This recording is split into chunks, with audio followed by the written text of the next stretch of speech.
The Grand Regent's ballroom shimmered under chandeliers that looked as if they'd been stolen from a royal palace. Champagne flutes clinked, the string quartet played something soft and unintrusive, and every guest seemed perfectly lit for a magazine spread. It was the kind of evening designed to make people forget about tension, scandal, and anything less than immaculate composure. Until it wasn't. The words came sharp, clear, and loud enough to slice through the music. Stay away from him. For a split second, no one moved.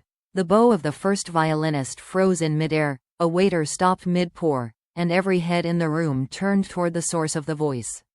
Caitríona Balfe stood near the side aisle, her posture tall, her eyes burning, her voice still echoing in the shocked silence. And her gaze, unyielding, unwavering, was locked on Brynn Whitfield. Brynn felt the heat of 100 stares converge on her. She was still seated, a linen napkin balled in her fist, the remnants of a polite smile fixed to her lips.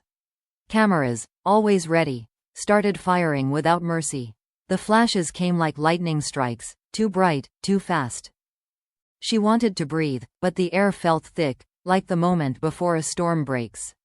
Somewhere in the corner of her mind, she registered the host's stammer, the nervous chuckle of a guest, the quartet awkwardly halting their performance. But all she could really hear was the ringing in her ears from that one sentence. Brynn had been prepared for side glances, for whispers, for the quiet, judgmental hum of the industry rumor mill. She had not been prepared for Caitríona to detonate her anger so publicly. 2 days earlier, things had been tense, but not impossible. Brynn had been by Sam Heughan's side during his recent recovery, her presence quiet but constant.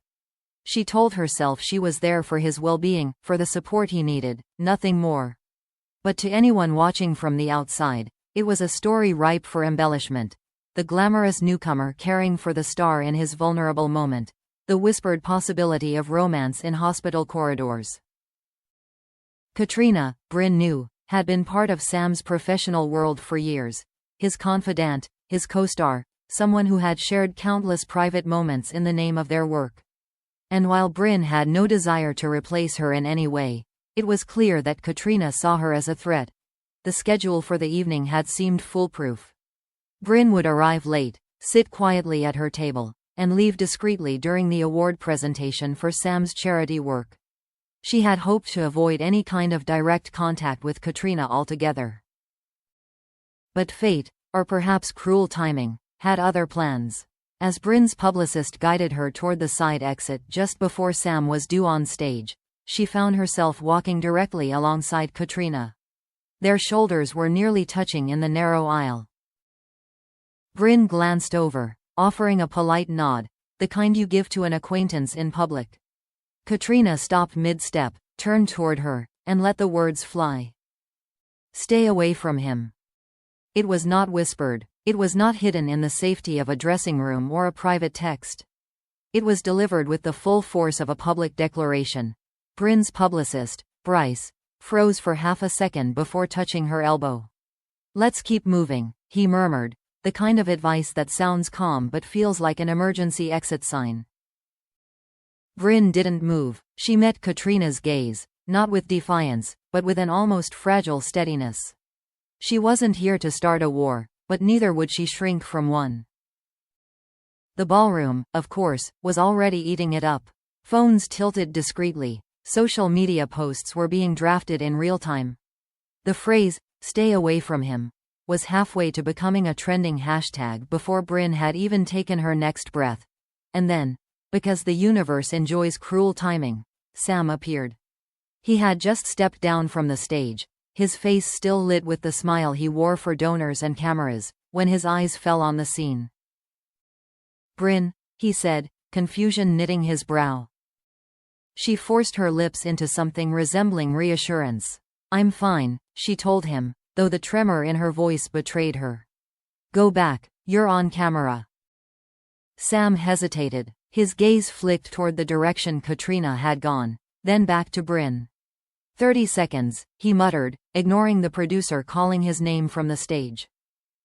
The moment between them was brief but heavy, a silent conversation filled with everything they couldn't say in front of an audience. Finally, Sam exhaled, gave her one last searching look, and turned back toward the spotlight. Bryce guided Brynn toward the service corridor, away from the prying eyes of the crowd. The sound of applause and clinking glasses faded as they entered the narrow hallway lined with stacked chairs and crates of event materials.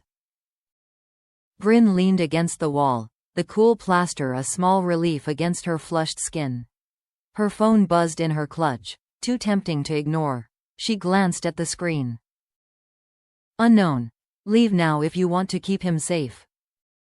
Her stomach tightened. She locked the phone without responding. She could almost hear the chaos she'd left behind in the ballroom. The whispers, the rewound mental footage of Caitríona's voice, the way everyone was now reinterpreting every glance and interaction between the three of them. Brynn took a sip of water from a paper cup someone handed her. The tremor in her hands was subsiding, but her mind was racing. She told herself she would wait here until Sam could slip away, that they'd talk somewhere private, away from the manufactured drama. And then the door opened. Caitríona stepped inside, her expression calm but her eyes cold. She closed the door behind her with deliberate slowness, as if sealing off the rest of the world. No audience, she said evenly. Let's finish what I started. The sound of the latch clicking shut seemed louder than it should have been.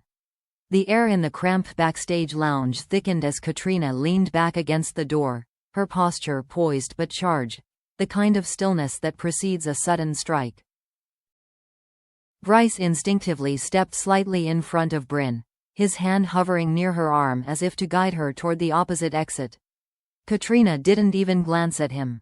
Her focus was laser-tight, fixed solely on Brynn. You think I don't see what you're doing?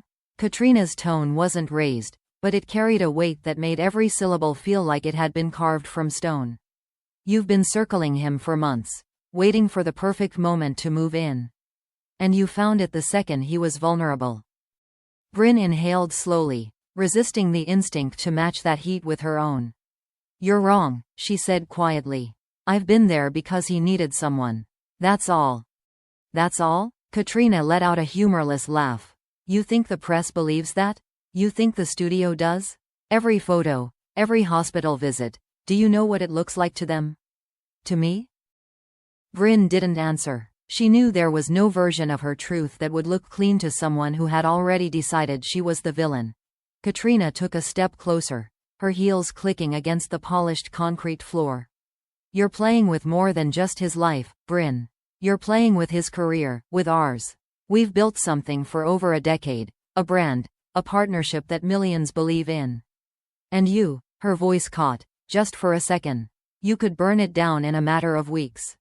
Brynn searched her expression, trying to read whether this was truly about Sam, or about the image of Sam and Caitríona that the industry had nurtured and monetized for years.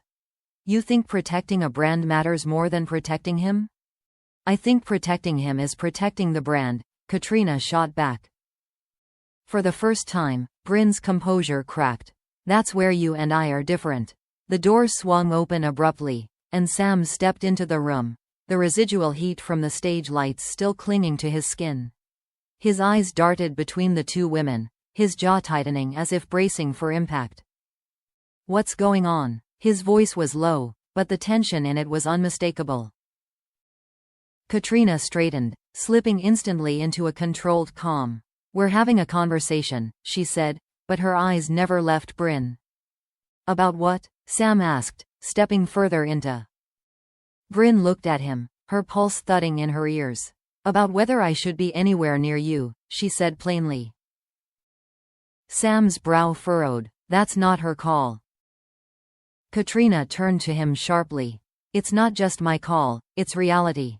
The tabloids are circling like vultures. Sponsors are nervous. The show's PR team is already panicking. One wrong move, and she stopped herself, exhaling. You know how fast everything can fall apart. The silence stretched until Caitríona reached into her clutch and pulled out an envelope. She held it between two fingers, just far enough for both of them to see. This, she said, is why I'm telling you to end it before it starts. Brynn stared at the envelope, a cold knot forming in her stomach. What is that? Proof, Caitríona replied, Her voice almost gentle now. Photos. Recordings. Enough to make sure the press gets exactly the story they want. Sam took a step forward. You wouldn't. Her gaze softened, but her grip on the envelope didn't loosen. I would. If it meant protecting you from something worse. Brynn's throat felt tight. This isn't about protecting him. This is about control.